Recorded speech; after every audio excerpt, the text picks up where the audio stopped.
As I grew up, I believed that I was unworthy. And I used to think, I'm not good enough. Nobody wants me.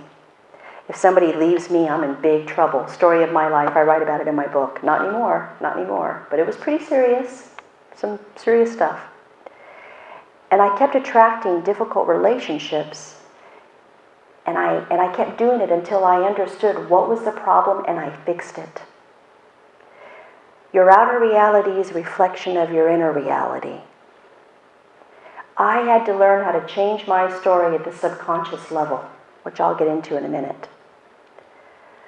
We humans, we take our past, we project it into the future, and it becomes our here and now.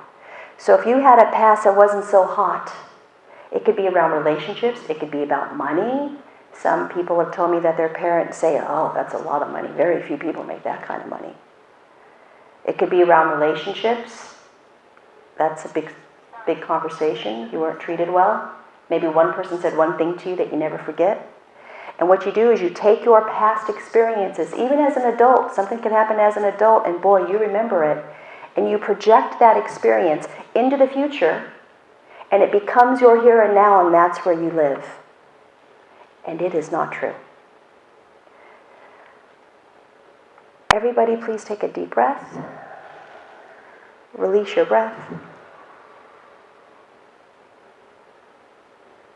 You just hit the pause button.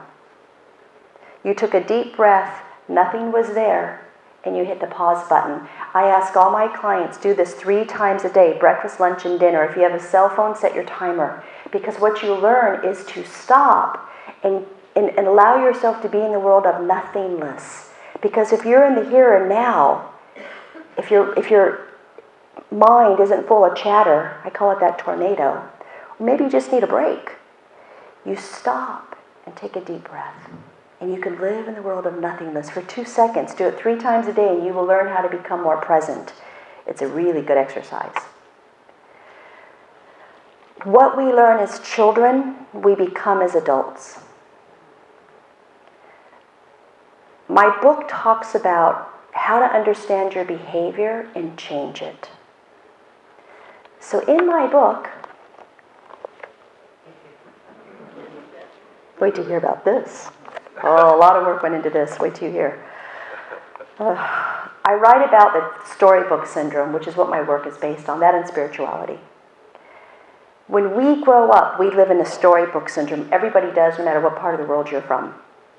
We all learn that the prince carries, I'm not going to tell you what books tell us this, of course, but the prince carries us off into the sunset on a white horse, and we live happily and forever.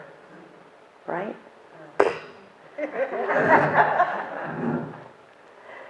We also learn our storybook syndrome by what our families teach us, religion, media, culture. Depends what part of the country you are born in, what you're going to learn. This makes up our story, and if we do not live in our story, we are wrong. I hate that word, wrong. And what you have to remember is the story that we're living in that was taught to us was taught by someone who learned what their storybook is supposed to be like. So my question to you is start thinking about what is your story, not what you learned, what is your story? And knowing that you're here practicing spirituality, that tells me a lot already. That's kind of a good story as far as I'm concerned. But you really learn how to think for yourself and not do what everyone else tells you to do or what you're supposed to do. Includes money, life, relationships with your children.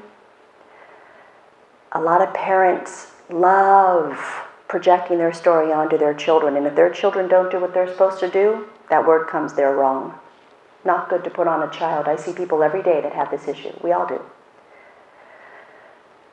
So 18 months ago, which is why I'm holding on to this thing for life. 18 months ago, I was minding my own business. And I woke up, it was a bad day. And I felt that there were knives stabbing me in the head.